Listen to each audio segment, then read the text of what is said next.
When the man sworn to save lives becomes the one who takes them, who do you trust? They called him a miracle worker. But miracles don't leave bodies.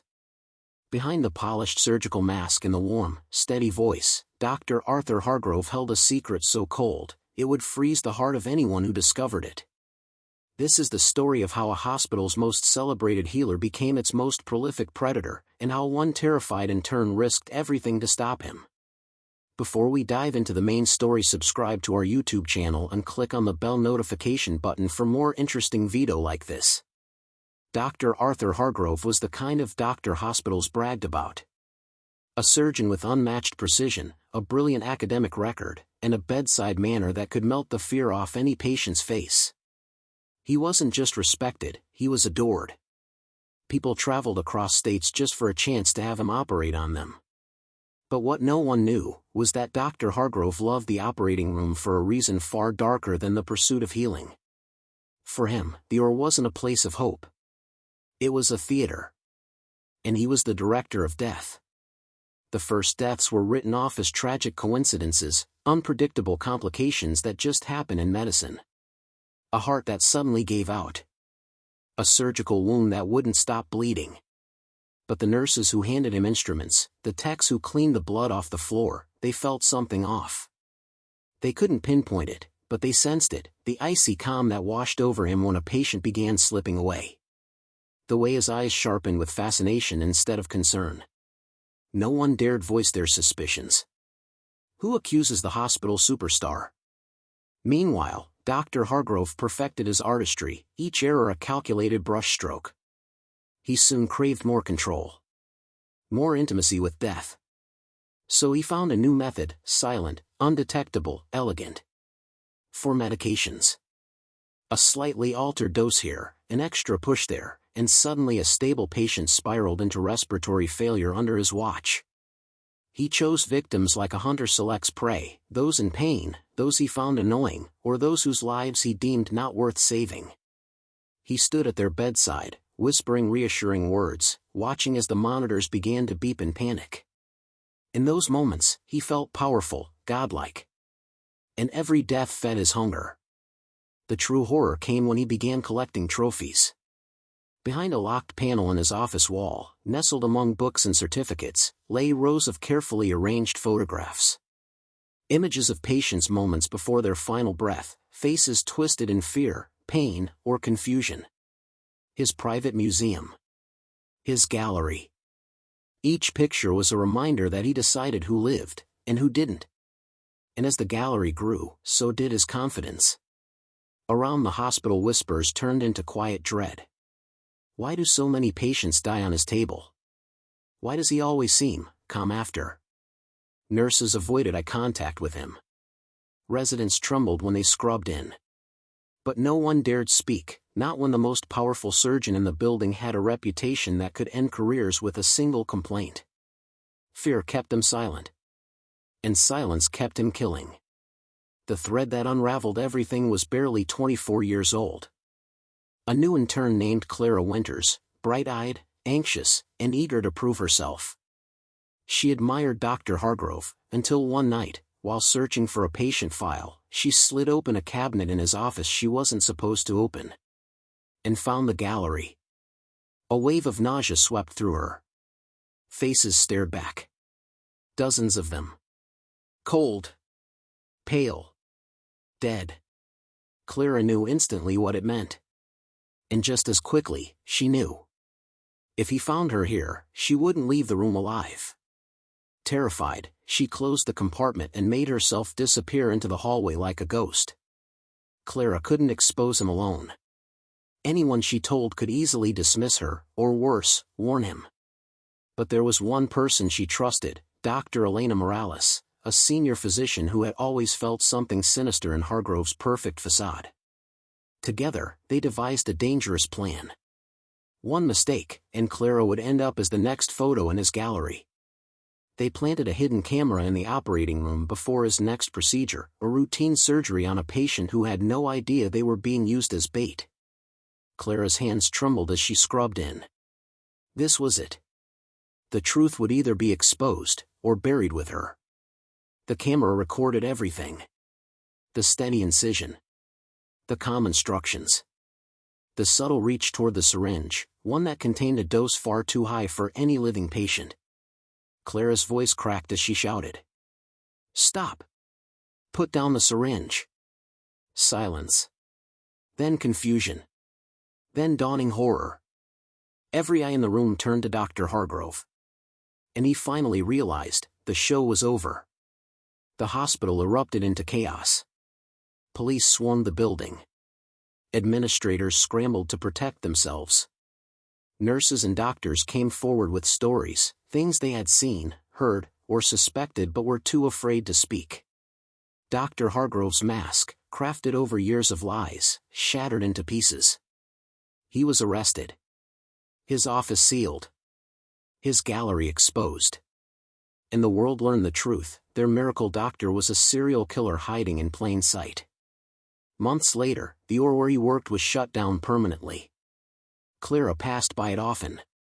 The lights were off now. The room was still. But she could feel it, the cold shadow he left behind. Not every wound leaves a scar you can see. Some stay hidden, like the horrors behind a healer's mask. The world assumed the nightmare was over when Dr. Arthur Hargrove was dragged out of the hospital in handcuffs. The media called it justice. The families called it closure. And Clara Winters, the intern who exposed him, tried to call it over. But she knew something wasn't right. Because monsters like Hargrove don't stop haunting you just because they're behind bars. Somehow, he had left a part of himself behind, and it was growing. Hargrove's trial was supposed to be open and shut. Dozens of victims. Mountains of evidence. A hidden gallery of death. A recorded attempt to kill a patient. But when he walked into the courtroom for the first time, he didn't look broken. He looked amused. Smiling, calm, with the same steady surgeon's posture that once reassured patients. He studied the jurors the same way he once studied vital signs, hunting for weakness. Reporters whispered. Families trembled. Clara felt her breath hitch. He was still in control. Even here. When the prosecutor read the charges, Hargrove leaned forward and whispered something that made Clara's blood turn to ice. "You can cut me open in court, Clara, but you can't stop the bleeding that follows." How did he know her name? As the trial progressed, strange things began to happen. Evidence went missing. Witnesses backed out at the last minute, claiming anonymous threats. A nurse who planned to testify was found unconscious in her home, alive, but shaken and unable to recall what happened. And one morning, Clara received an envelope slipped under her apartment door. Inside it was a single photograph. One she had never seen before. A picture of herself, taken inside the hospital, months before the night she discovered his gallery. The message on the back read, "You were always part of the collection." Her hands shook as she dropped it. Someone was helping him. Someone inside the hospital. Digging deeper, Clara and Dr. Elena Morales discovered a terrifying possibility: Hargrove had not acted alone. He had gained an unsettling, cult-like following, medical staff he manipulated emotionally, academically, or professionally. Some feared him. Some admired him. Some believed in his twisted philosophy, that a doctor should decide who deserves life. These weren't killers, not yet. But they were loyal. And they were everywhere. Every hallway Clara walked down felt like a trap. Every passing nurse, every surgeon with a cold stare, could be one of them. She wasn't just fighting Hargrove anymore.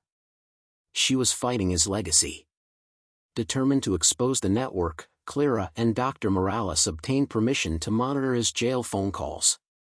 They expected to hear him speaking in code, whispering instructions, or threatening witnesses. But what they heard was far worse.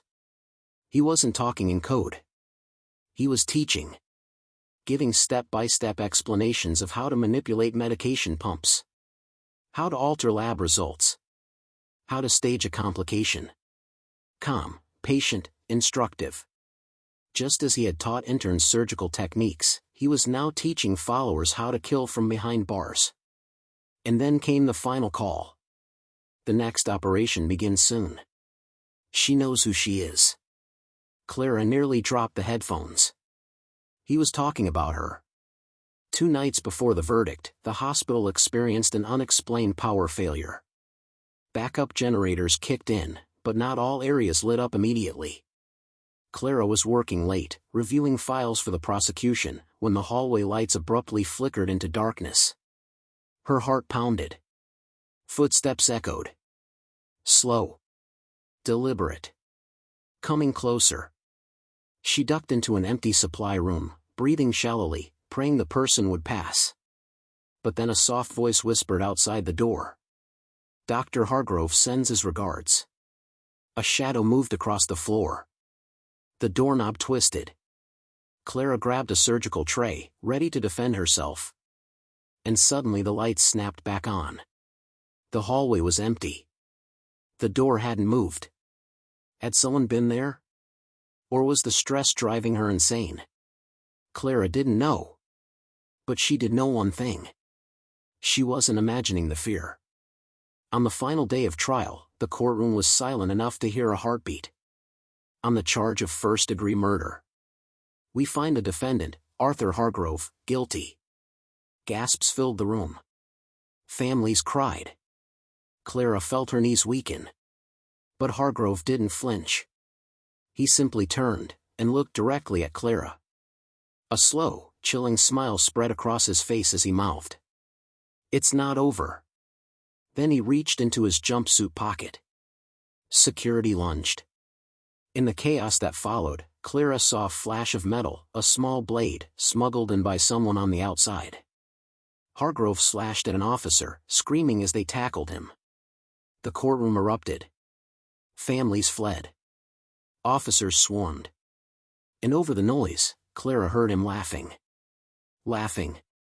Hargrove was dragged away, sentenced to life without parole. But his final words lingered in Clara's mind. It's not over. Because it wasn't just about him anymore. There were still people out there who believed in him. People he trained. People who vanished quietly after the verdict. People who might be continuing his work. A few weeks later, Clara received another envelope. No return address.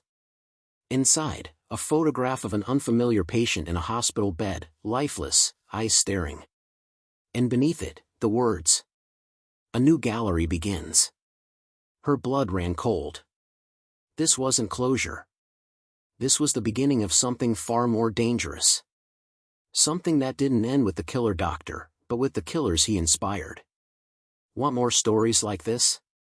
Hit subscribe so you don't miss any of our story, because it's just getting started.